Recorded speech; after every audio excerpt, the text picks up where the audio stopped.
বিসমিল্লাহির রহমানির রহিম। আসসালামু আলাইকুম ওয়া রাহমাতুল্লাহি ওয়া বারাকাতুহু। দেশে বিদেশে গ্রামে গঞ্জে সকল জাতীয় পার্টি ভাই বোনদেরকে আমার সালাম শুভেচ্ছা। আপনারা জানেন এর আগেও আমি 2টি ভিডিও দিয়েছিলাম। আমার শেষ ভিডিওটি ছিল ঐক্যের কোনো বিকল্প নাই, এবং আমিও লাগাতার গত 3-4-5 দিন যাবৎ আমি চেষ্টা করতেছি যাতে দলটি ঐক্যবদ্ধ থাকে। আমি কোনো অবস্থাতেই চাই না সদ্য ব্যারিস্টার আনিস সাহেব, রুহুল আমিন হাওলাদার সাহেব, শ্রদ্ধেয় নেতা এবং আমাদের মাননীয় মহাসচিব মজিবুল হক চুন্নু দল ছেড়ে আরেকটি বিকল্প জাতীয় পার্টি বানান। এটা আমি কোনো সময় চাই না। আমি ওনাদেরকে শ্রদ্ধা করি, ভালোবাসি, কিন্তু আমি চেষ্টা করতেছিলাম যে উইদাউট কন্ডিশনে ঐক্যবদ্ধ জাতীয় পার্টি তৈরি করা। এর আগের 2টি ভিডিওতেই আমি বিস্তারিত এই ব্যাপারে অনেক আলোচনা করেছি। আসলে যারা চলে যাচ্ছেন তারা বরেণ্য নেতা, অনেক সম্মানিত নেতা, অনেক অল্প বয়সে ওনারা জীবনে অনেক কিছু পেয়েছেন। আজ জীবনের শেষ সময়। আমি চাই না কোনো অবস্থাতেই দলের মধ্যে আরেকটি ভাঙ্গন হোক। তবে আমি আমার দীর্ঘ 40-42-43 বছরের আমার রাজনৈতিক জীবনে সেই KM ওবায়দুর রহমানের বিএনপির ভাঙ্গন দেখে আমার রাজনৈতিক জীবন শুরু হয়েছিল। সেই দিনও আমি KM ওবায়দুর রহমানকে বুঝিয়েছিলাম যে আপনি দল ভাঙবেন না। জাতীয় পার্টিতে আসার পর এই দলটিতেও আনোয়ার হোসেন মঞ্জু, মির্জান চৌধুরী থেকে শুরু করে জাফর ভাই থেকে শুরু করে অনেকেই, এবং শেষে ফিরোজ ভাই, বাবলা ভাইরা যখন চলে যায় তখন তাদেরকেও আমি অনেক বুঝিয়েছি যে দল ছেড়ে যাবেন না।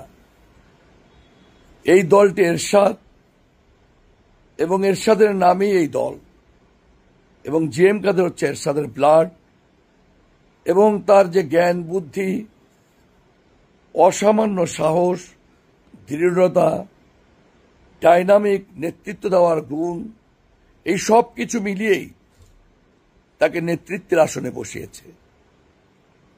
এবং গত 10 মাস আমি অবাক বিস্ময়ে তার সাহস, তার নেতৃত্ব দেওয়ার গুণ আমি উপলব্ধি করেছি, অনুধাবন করেছি। আমার কাছে মনে হয়েছে যে এই মানুষটি সত্যিকার অর্থেই জাতীয় পার্টিকে আবার ঘুরে দাঁড় করাবে। তার সাহস, তার দৃঢ় চেতা আমাকে অভিভূত করেছে। এই জন্য আমি বরেণ্য নেতৃবৃন্দ যারাই আছে এবং জাতীয় পার্টির সারা বাংলাদেশের সকল নেতৃবৃন্দ, সকল প্রেসিডিয়াম সদস্যকে আমি অনুরোধ করব যে আপনারা কেউ বিভ্রান্ত হবেন না, এবং এই সম্মানিত নেতৃবৃন্দকে আমি অনুরোধ করব আপনারা যাবেন না। ইনশাল্লাহ জাতীয় পার্টি জিএম কাদেরের নেতৃত্বে ঘুরে দাঁড়াবে। দলের মধ্যে আমূল সাংগঠনিক পরিবর্তন আনা হবে এবং দল ঐক্যবদ্ধভাবেই চলবে। দল ক্রমান্বয়ে শক্তির দিকে এগিয়ে যাবে। এজন্য উইদাউট কন্ডিশনে আমার যে প্রচেষ্টা, শেষ পর্যন্ত আমি সফল হব কিনা জানি না, কিন্তু উইদাউট কন্ডিশনে সমঝোতা হতে পারে। সে ব্যাপারে ইতিমধ্যে আমি মাননীয় চেয়ারম্যানকে অবহিত করেছি,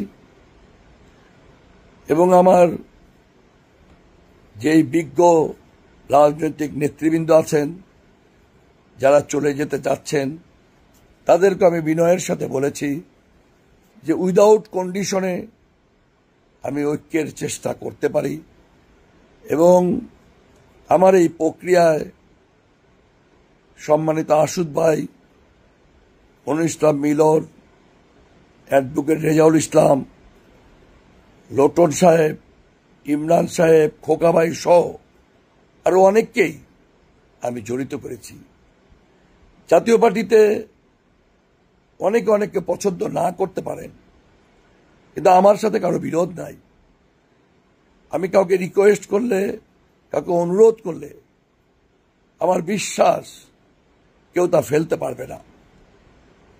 আমাদের প্রচেষ্টা অব্যাহত আছে, কিন্তু কোনো অবস্থাতেই শর্ত যুক্ত করে ঐক্য হবে না।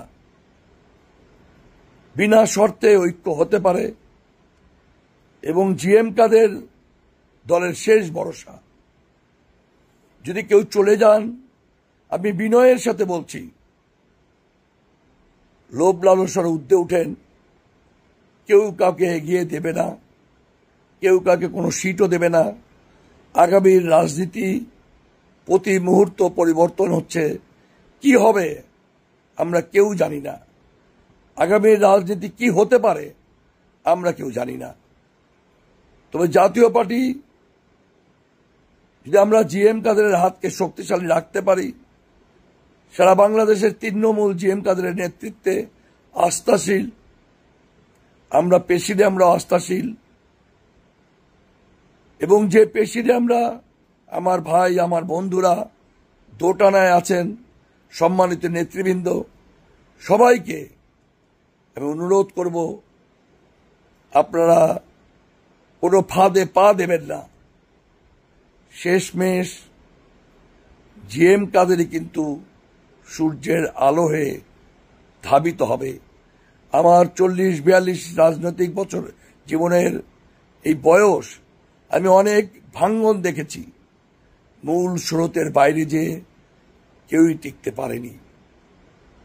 এই জন্যে আমার চেষ্টা ততক্ষণ পর্যন্ত অব্যাহত থাকবে যতক্ষণ পর্যন্ত শর্তহীন ঐক্য আমি করতে না পারি। যদি না পারি হয়তো কষ্ট পাবো, কিন্তু একটা জিনিস মনে রাখবেন, জিএম কাদেরের নেতৃত্বেই জাতীয় পার্টি এগিয়ে যাবে এবং আগামী নির্বাচন যদি শতভাগ নিরপেক্ষ হয়, তাহলে ইনশাল্লাহ জাতীয় পার্টি একটি সম্মানজনক অবস্থায় যাবে। জাতীয় পার্টির সমস্ত দেশে বিদেশে নেতাকর্মীদের প্রতি আমার আহ্বান, আপনারা ঐক্যবদ্ধ থাকেন, জিএম কাদেরের নেতৃত্বে আস্থা রাখেন। গত 10 মাস তার ডাইনামিক নেতৃত্ব, তার সাহস, তার বক্তব্য দলকে টিকিয়ে রেখেছে। সবাই দোয়া করেন যাতে আমরা সামনের দিকে এগিয়ে যেতে পারি। আসসালামু আলাইকুম রাহমাতুল্লাহি ওয়া বারাকাতুহু।